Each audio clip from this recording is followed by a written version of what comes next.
We're about to have a conversation that I've been really looking forward to. The prison abolitionist movement is definitely gaining a little bit of steam. The debates and conversations surrounding it have been kind of front and center on social media. And I think it's really important to understand what the abolitionist movement is, what they want to do in terms of criminal justice reform. And joining us today is someone I deeply respect, a wonderful woman by the name of Oleyemi Olurin, who is a public defender for the Legal Aid Society in New York, and also a political commentator. Ole, thank you so much for joining us. Thank you all for having me, I'm excited. Let me just start off by saying thank you so much. I know I thanked you on social media, but I wanna thank you now that I get to talk to you, because this has been something that, to be fair, I think the way that I communicate and frame things was not friendly to people who identify as abolitionists. Yes. And so I think it's easy to immediately attack and dogpile, but you were the one person who didn't do that. And you actually provided some information, some answers to our questions that was so helpful. So I thought it would be better to have a more elaborate conversation about it on the show. And so let's start off by kind of understanding, what is the prison abolition movement? What would that ideally look like? All right, so first of all, thank y'all for having me. I didn't dogpile, I did not attack, because I understand that it sounds wild. It sounds wild to anybody the first time you hear it. Even as somebody, when it was first presented to me that abolition was even a concept, I was in the middle of writing a thesis about how the criminal system is racist and unjust. And even I was like, abolish all the prisons? That seems absurd. And my professor presented me with reading materials, and it was a process. I can't tell you what day I woke up and decided it, but I recognized that, listen, we all are raised in a society that tells us prisons are fundamental. One of the first things we learn, cops, robbers, police are good. We need to know 911. We think of that way. So we see the criminal justice system like water, oxygen, air, and these kinds of things. And so I expect people to have pushback. I expect it to sound absurd because my mother tells me it's absurd every other day. So I do get it. So I wasn't upset. But what it really is it's a vision of tomorrow. We people hearing, abolish prisons now, and they think we mean open up all the prisons, close all the courts, and it's done tomorrow. We recognize realistically it does not work like that. But what we're saying is, listen, we currently have a massive prison industrial complex. This is a country that once went from 200,000 people, maybe nationwide, being in prison, to now 2 million people. More prisons begets more prisons. They make more. The more we incarcerate, the more they continue to incarcerate and police these same kinds of communities. But yet, every day we say crime is getting worse. We don't feel any safer. We have the same exact hysteria despite constantly giving more money to police, constantly putting more money into the criminal system. So what we're saying is, instead of the resources that we've placed in building this large prison industrial complex, let's instead address the root causes of crimes. Because I know people tend to think an abolitionist is an anarchist, the purge, we want danger. That's not what it is. What we're saying is the same communities that are being criminalized, the same communities that you're calling the criminal defendants, those are the victims too, right? It's the same communities being over policed, are the same communities being over incarcerated. So they're also under resourced. As a public defender, I could say the vast majority of the people in the criminal system live well beneath the poverty line. And when I say well beneath the poverty line, I myself identify as the poor, and I would not be able to afford my own services. I mean, completely destitute. And so if the majority of the people in the system are this, they're under resourced in that way. And the issues that we're having are coming out of those communities and not having the resources for mental health. There are more people in America, there are more people suffering from mental health issues in prisons than there are in mental health hospitals. But we have that. We're saying, okay, let's start taking that money away from the police. We have overinflated budgets. We have large police forces, so much that one would argue that this is a police state. If by over time, we start taking this money away and instead putting it into the community infrastructure, we will eventually have a society that doesn't rely on mass incarceration. So it's a step-by-step process like that. I think there's a couple of different issues here, right? So there's the politics and the policy, right? And there's a bunch of things we obviously agree on. So for example, would I abolish some type of prisons? So obviously, I want to get rid of private prisons tomorrow. They make no sense. It's all the wrong incentives. We're basically paying people to take away people's freedom, so they're going to do that at a larger and larger rate to profit off of it. So there's plenty of circumstances where some form of abolition makes sense. And I think that at the end of the day, we'll probably agree on a great majority of things. But help me understand what the long-term vision is. So you explain how we're going to get there, but one of the issues I have with the abolition movement is people are reluctant to say what the final product is. So is there no prisons at all? or is it a prison under a different name or a reduced prison? So let's get clarity on that. I think, let me just say, I am not the full architect of what are the visions for every place, right? But I think we do want to get to a place where you say, all right, warehousing people isn't addressing the issues. I recognize, while I do believe that we have a country and a society that sensationalizes crime, what people think people are in the prison system for, what people are being charged and incarcerated for, is not what it is. I've represented over 1,000 people, and I've yet to meet this, big bad evil person as someone who I couldn't see exactly how they ended up here and what different institutions have failed them. That being said, obviously, we need community involvement. What communities think they need. That's the first thing on how we address these different issues, and oftentimes we do have that. When it comes to, I know we're thinking of the serial killers, the type of these kinds of, who have become very few of anything you ever see. I've never seen them. I think I can't say whether or not it's going to be they abolish all the prisons or what that's gonna look like the day that comes to abolish the implementation, what system we're gonna come from. But I do think we do have to start looking to different countries that don't have the prison industrial complex we have, whose prisons don't look like what we have, who don't have these kinds of side effects, and seeing how they address these issues and what we could have, what kind of infrastructure we could have in place. But I do think, as far as it currently is, the mental health problems are exacerbated. We still have those people. We're still, as a country, we're paying for all of the big, bad, evil people that we're putting in, we quote unquote put on prisons. We're paying for all of that. We're not exactly solving the problems and all of the issues that are still recycling. So I can't say specifically what the structure would look like. I think that's gonna require the communities themselves to decide, how do we best address the problems? What do we think we have there, and what we would have happen to these people? So I can't definitively answer you, Cenk, there, but I do understand that concern. And I think a lot of that does come to maybe some misconceptions we have about crime and who's in the system and who's the majority of the people there and for what.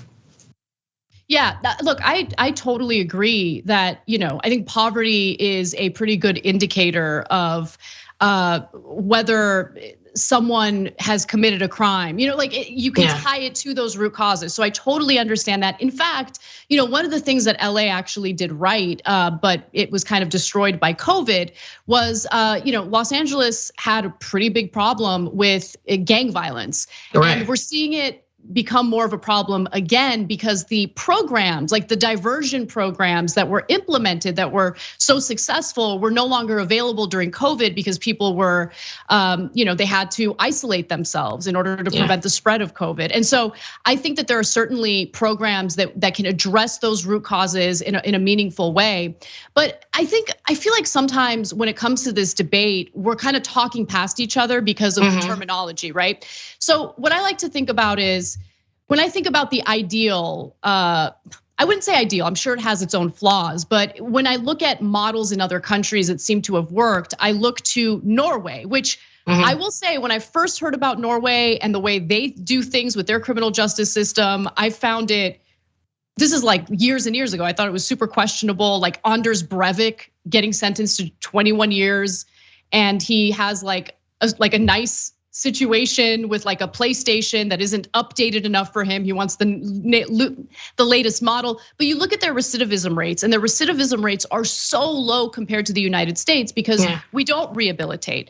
So would you say that a model like one that's being implemented in Norway is a good goal to work toward, or does the abolitionist movement want to go further than that? So I think a fundamental component to why people argue abolition, it's not an unwillingness to embrace reform. It's not this inherent issue with reform. It's recognizing that the criminal system in the US is not a mistake. The actors and the powers that be wanted to operate the way it does. People are always willing to advocate for reform. As an abolitionist, I'm constantly, I have to spend my days fighting bail reform, fighting for bail reform, and fighting to defend it even once we get it. Oftentimes what happens is even the most modest of reforms that are suggested even make it. You see the exact actors that be, you see the lawmakers, you see the police unions, you see them fight you tooth and nail because they don't want the system to change from what it is. So it's not that an abolitionist has a problem with reform or they don't think models like that work in places. The difference is those countries have a very different focus. Maybe in some places where you see they have a rehabilitative criminal system, it's not an accident. It's not an accident that we have the criminal system we have and they have that. It's because their intentions are different. What they use the system to do are different. Here in America, we have the prison industrial complex is just, To be frank, it is nothing more but, a legally sanctioned slavery. That's what it is. We have massively incarcerated and policed particular communities. We use them for prison labor, regardless, private or public prisons. People are used for prison labor. We take the poorest of the communities and we put them there and we charge them with major fines on top of the time that they've spent, the psychological impacts of that on them and their families, their long-lasting effects of criminalization and having a criminal record. And that does that because it keeps particular communities and people subjugated. So it's not that I don't believe in a different world where we had a Nordic model, we could help the people incarcerated. What I'm saying is the criminal system we have is not designed to help those people at all. In fact, even talking about it from the perspective of the people, all of the people in the system being the problem, they all need rehabilitation. When in fact, that's not often what it is. It's that they're in the position in the first place that they live in communities that aren't helped and they're profiled and they're targeted in a particular kind of way. I just came home on the way here and there were over 10 cops on the corner of Flatbush Junction just harassing Black kids playing and arresting them because they said they felt soda splash on them and they arrested them. And that's what's happening in Black communities like where you live. So it's not that I disagree with you, Anna, that a Nordic model could be effective. It's that America doesn't have any interest in implementing such a thing because they want the system to operate as it is. So that's why people want the system abolished, because they're saying what it fundamentally is designed to reproduce this kind of injustice. Okay, so in the meantime then, so let's say there's enough of a fight where people are on board for the abolitionist movement, right?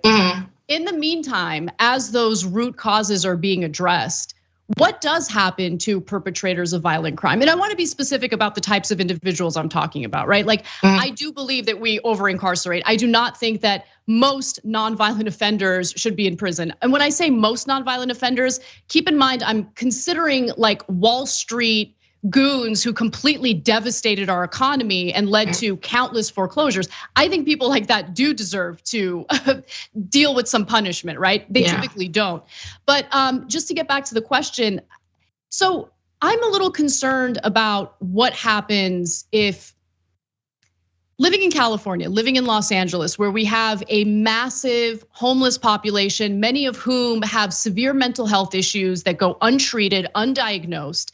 That is a result of the deinstitutionalization that started actually under JFK, right? Yeah. And there was widespread support for doing away with these mental health facilities because of all of the issues they had. They were abusive. There were terrible, terrible examples of abuse. And so everyone was on board to do away with them. And the whole idea was, okay, we'll replace them with community-based mental health. But that didn't end up happening. So we ended up throwing the baby out with the bathwater, if you will. So I think about how this would play out if we applied it to prisons. And I think about people who do mass shootings on elementary school campuses, and those people need to be incapacitated. So what happens with people like that under a system? And how do you avoid throwing the baby out with the bathwater? I think I usually don't get into a conversation of deserves. That's not something much I think about, because I think oftentimes that's what leads to carceral responses. Listen, I'm a human being like everybody else. There are gonna be people and things that I see, and my initial reaction is throw them under the jail. You wanna feel that in your spirit. But what I want to focus on is what I think is better and what ultimately will prevent these kinds of issues from reoccurring. And oftentimes incarceration is just simply not the answer to that. I rarely do you see somebody go in prison or in jail and the situation becomes better. And in fact, even the few people that you see that do survive it, that come out and do other things, it's usually in spite of it and some other, miracle scenario. So when it comes to that, I don't like a conversation of deserves. I like a conversation of what I think will help. But as far as throwing out the baby in the bathwater, listen, like I said, this isn't something that happens tomorrow. And even with the most modest of reform efforts that you even see be proposed, because reform is, we're walking, right? If you look at it as a long journey, we're walking from reform to hopefully this ultimate dream.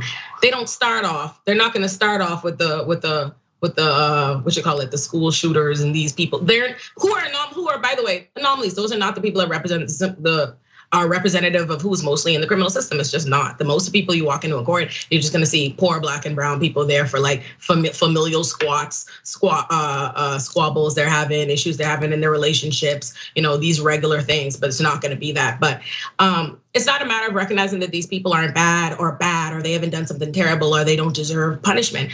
It's a requirement. I think we are required to interrogate how we got there. I think oftentimes, even when if you even take the school shooter examples, right? Or the amount of those we get recently, or the amount of shooters, mass shooters we have, period. And you see they have manifestos, they have agendas, they have this. These are not people that are just jumping out the window like Batman villains. These are people that are they are making decisions to do things based on fundamental ideologies, different things that they think and believe. And I think we have to interrogate those as a society and root that out. Because the reality is, whether or not we have prisons, don't have prisons, if we allow for these same things that cause it to exist, that we're gonna keep getting this. We're gonna get these school shooters, we're gonna get these mass shooters, no matter how we deal with them. So to me, those questions require us to say, okay, let's look at these bodies of alarmist criminals we like to think of in these examples, and let's try to figure out what they have in common. Because right now, the majority of the people in the criminal system, all they have in common is poverty and being of marginalized communities. But as far as these shooters, let's interrogate how they got there, what's helping them get there, usually access to guns, widespread gun manufacturing, all these kinds of things.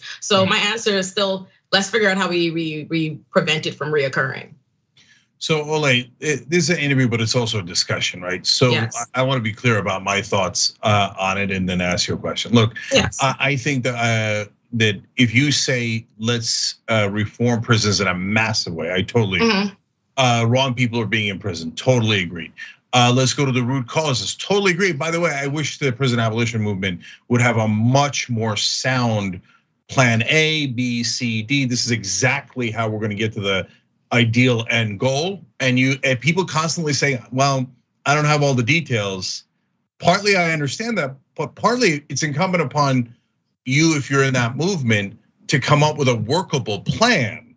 And and especially as you said, Ole, in the beginning, if you're doing something that sounds as extreme as abolishing prisons, you better have an excellent plan. And so far, I haven't really heard that. But if you want me to join that pathway in that plan, I'm happy to do all of the first steps, right? Reform prisons in all the ways that we've discussed in this. But I don't believe in a utopian end goal where there are no prisons. I mean, and that's fine. Listen, Cenk, that's fine. I want you to know that's fine. I don't need you to believe in that or come off this phone call, this chat thinking that you're an abolitionist. Now, honestly, what really becomes a hindrance, if we agree, listen, there's gonna be a whole large side of the spectrum. And I want to believe we're ultimately fighting for the same things. If we recognize that we have this prison system and it doesn't necessarily amount to public safety, that we recognize that there's systemic racism and injustices coming from it. If we could at the very least work together to accomplish to get this, it's about how we speak about what the other people are doing. You know what I mean? If you ultimately recognize you can share in this larger vision, at least you might not be living in a utopian society, but you recognize that there's something wrong and fundamentally we want to rid ourselves of those wrongs. If you recognize that people working on that are doing that, it's about not speaking out against them. One, two, as far as the work you do in the interim, it's about understanding your place in a movement. For me in particular, I'm a public defender. How I go about this is, one, beyond representing people in criminal court every day and trying to get them out, I'm very involved in policy and reform movements and trying to change the system that we're currently in to work towards that. So today I came out with an op-ed on bail reform. I'm actively, pushing bail reform, drawing attention to the Rikers crisis and doing these things. So I wouldn't say that the organizers on the ground, they are involved. All these different movements that you see that you have to fight for on the day-to-day basis, those are very much so the steps and how we're working towards that. If you see all these community initiatives trying to get mental health, in one of the states, they just recently made it so you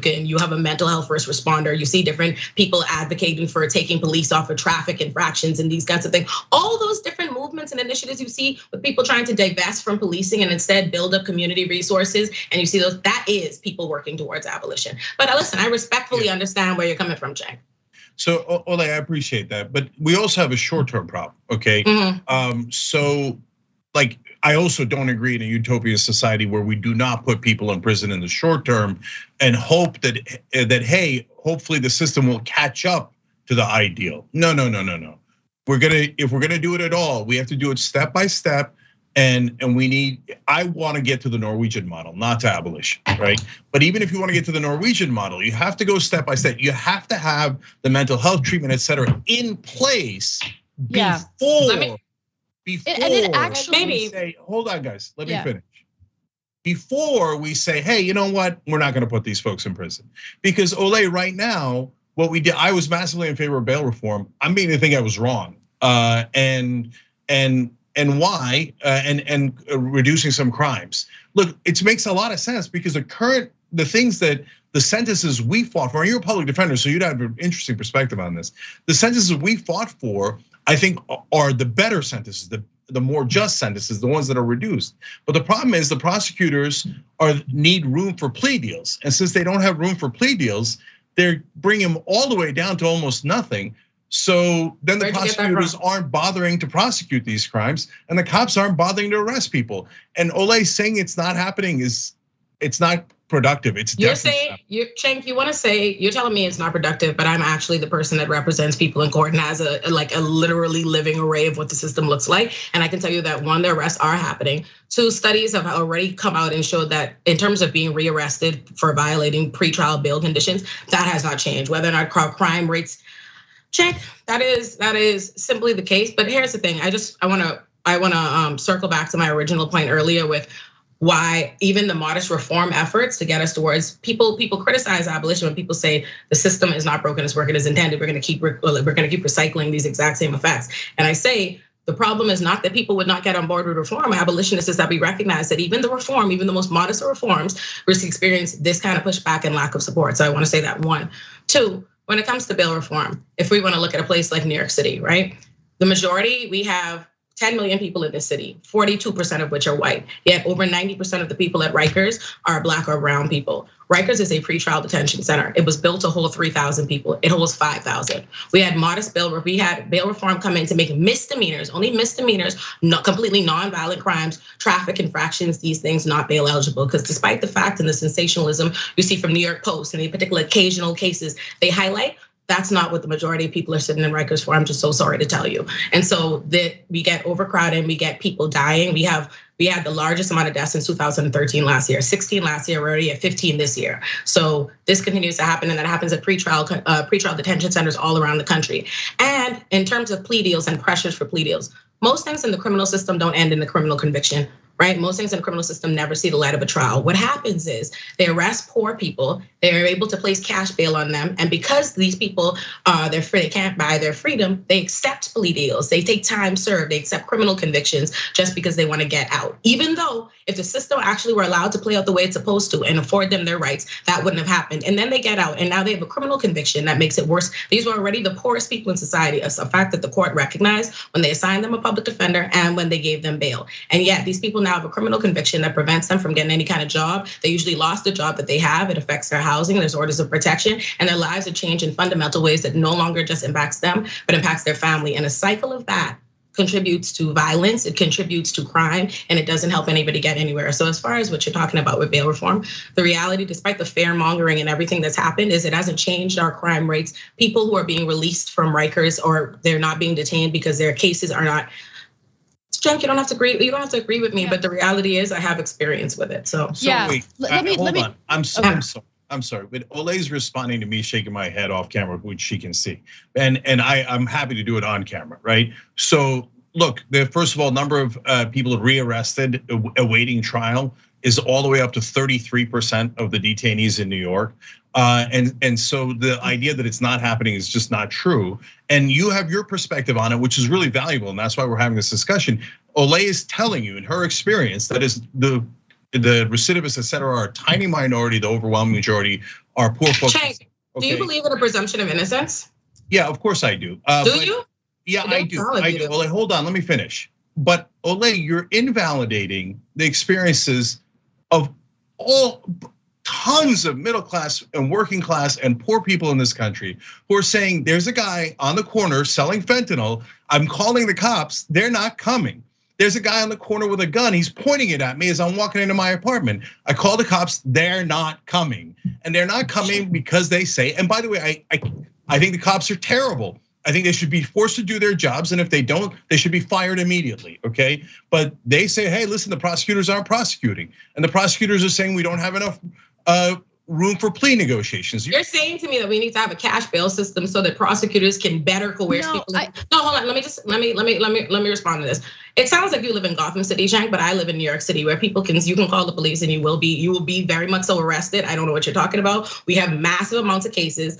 We have people being arrested 24/7. Bail reform does not affect people being able to make arrests. Like I said, felonies, violent crime, cash bail is still being set on these things. The only things cash bail is not being set on are a small amount of misdemeanors and low-level traffic infractions. We very much so, we just not only do we have we have over 35,000 police in NYPD, but we recently hired more. We increased their $10.4 billion budget to $200 million more. So I don't know why we're talking about the police like they are handicapped and like arrests aren't happening. Additionally, you're saying I'm invalidating the concerns of poor people and Black people. And so I don't know what you're talking about, but I am a Black person that lives in Brooklyn in Flatbush. And I don't know many Black people that are fully in favor of the massive police state we have or the criminal system that affects us. And importantly, as much as we talk about this, we have this alarmist discussion of crime, and the people that are experiencing the most crime, the people that live in these communities, these high crime areas, these highly profile, they're the same people that are the victims of crime, the same Black people that are victims of crime, brown people that are victims of crime, the same people you're criminalizing and vilifying and saying, okay, we shouldn't have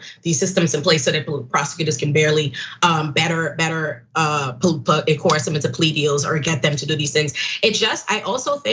I think you're relying on a lot of what is just ultimately propaganda. That is a thing. They put out these articles. All right, Cenk, but okay, hold on. Let me jump in, please. Let me jump in because I'm dying to. I actually look. I don't have a problem with bail reform. I actually think using bail as a way to determine whether someone gets to go home prior to the trial is ridiculous, right? And it's a way of kind of determining whether or not someone is a risk, right? And so the judge is trying to determine, well, this person seems risky, so what's a high amount for bail so I can prevent this person from being able to post bail and get out early. I think that whole system is messed up.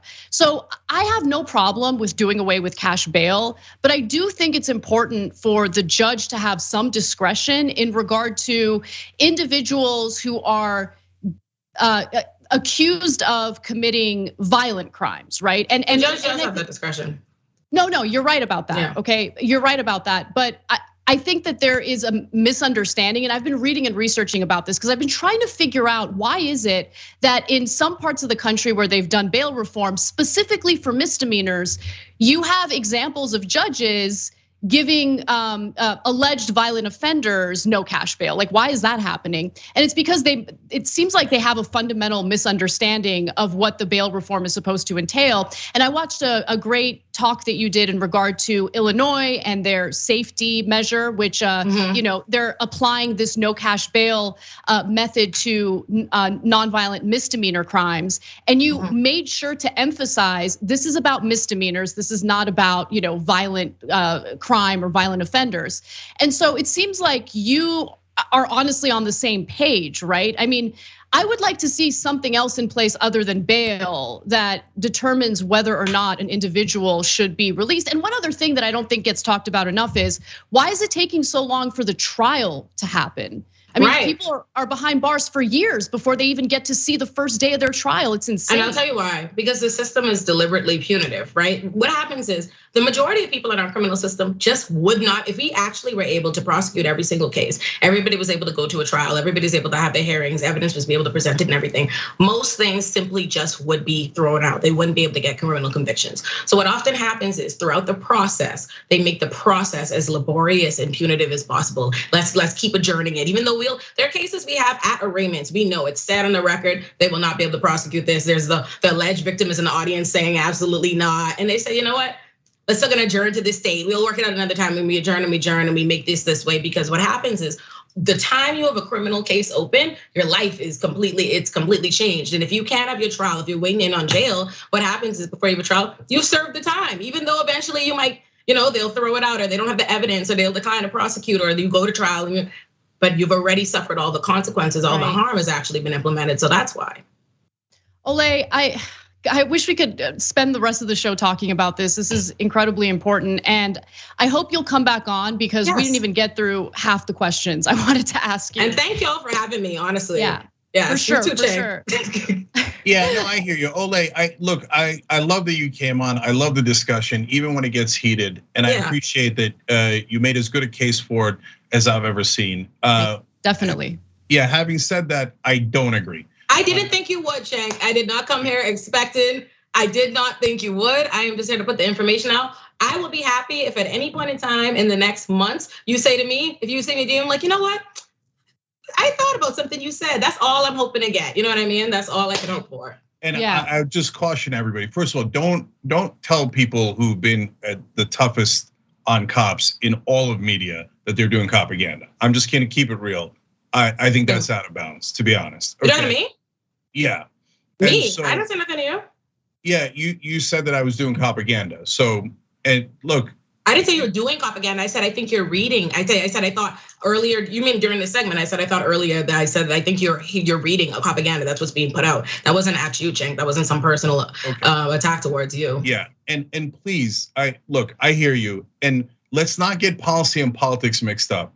Policy is one thing, and these discussions are good, and it's going to get us to the right solution. And if we're all lucky, we're going to get to the Nordic model. And it's gonna be infinitely better than what we have now, okay?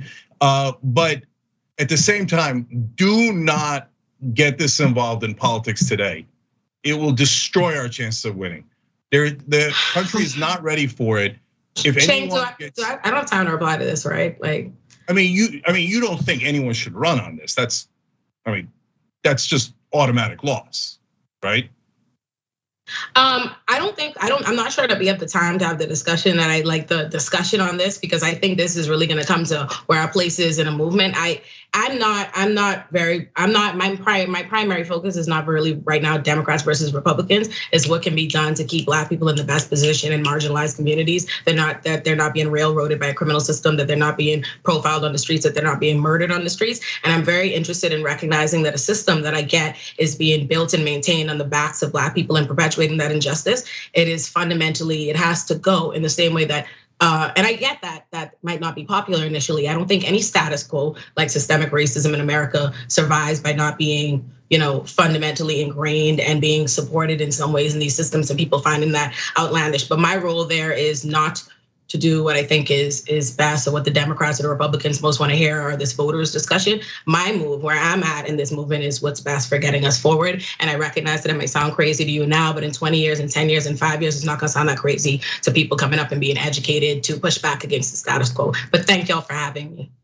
Thank you so much, Ole. I really appreciate it. Yes. Thank you, Ole. Thanks for watching The Young Turks. Really appreciate it. Another way to show support is through YouTube memberships. You'll get to interact with us more. There's live chat emojis, badges. You've got emojis of me, Anna, John, JR. So those are super fun. But you also get playback of our exclusive member-only shows and specials right after they air. So all of that, all you gotta do is click that join button right underneath the video. Thank you.